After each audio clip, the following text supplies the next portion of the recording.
আসসালামু আলাইকুম রহমতুল্লাহ। কেমন আছেন সবাই? আশা করি ভালো আছেন। রুবেল স্মার্ট কৃষির পক্ষ থেকে জানাই আন্তরিক শুভেচ্ছা। প্রিয় দর্শক, আজকের আপনাদেরকে দেখাবো আমার টমেটো চাষের কিছু খুঁটিনাটি বিষয়। আজকে দেখাবো টমেটো চাষে কী কাজ করলে এরকমের অসংখ্য ফুল আপনাদের টমেটো বাগানেও ফুটবে ইনশাআল্লাহ।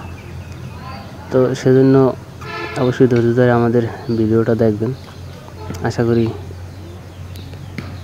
তারা অবশ্যই আপনাদের উপকার হবে, উপকৃত হবেন আপনারা।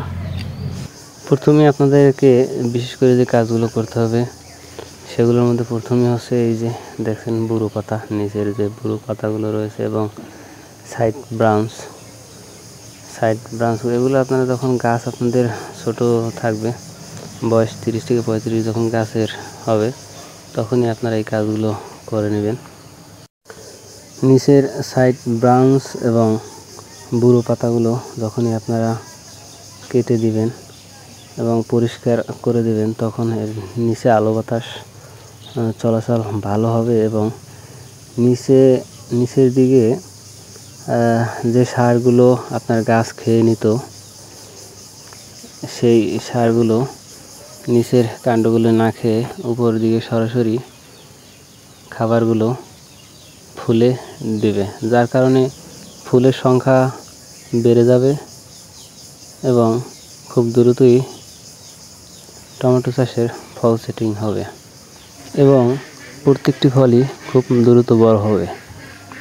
এই কাজটি যদি আপনারা আপনাদের টমেটো চাষে করে থাকেন তাহলে দেখবেন অসংখ্য পরিমাণে ফুলের সংখ্যা বেড়ে যাবে।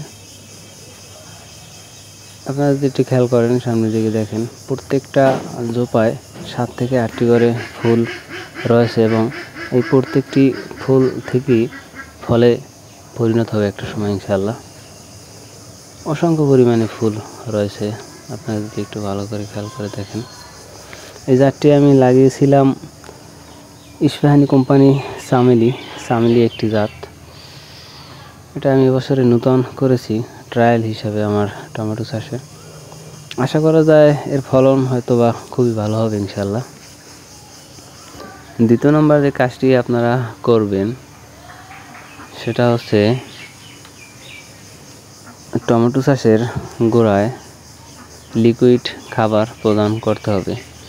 যখন ফুলের সেটিং হবে, ফুল থেকে ফলে পরিণত হবে, তখন অবশ্যই আপনার টমেটো গাছে অতিরিক্ত খাবারের প্রয়োজন হয়। সেজন্য গাছের গোড়ায় লিকুইড হিসাবে আপনাকে যে সারগুলো দিতে হবে তা হলো একটি পাত্রে 50 লিটার পানি নেবেন। পানির ভিতরে যে সারগুলো আপনাদের লিকুইড হিসাবে ব্যবহার করতে হবে, টিএসপি 10 কেজি, 80% সালফার কমলাক্স 2 KG, magnesium 1 KG, boron 500 gram. প্রিয় দর্শক, যে সারগুলোর কথা আপনাদেরকে বলেছি এই সকল সারগুলো একত্রে 50 লিটার পানিতে আপনারা গুলিয়ে একদিন আগে ভিজিয়ে রাখবেন। তারপরের দিন সুন্দরভাবে গুলিয়ে তারপরে আপনার টমেটো গাছের গোড়ায় 250 গ্রাম করে লিকুইড করা পানি দিয়ে দেবেন।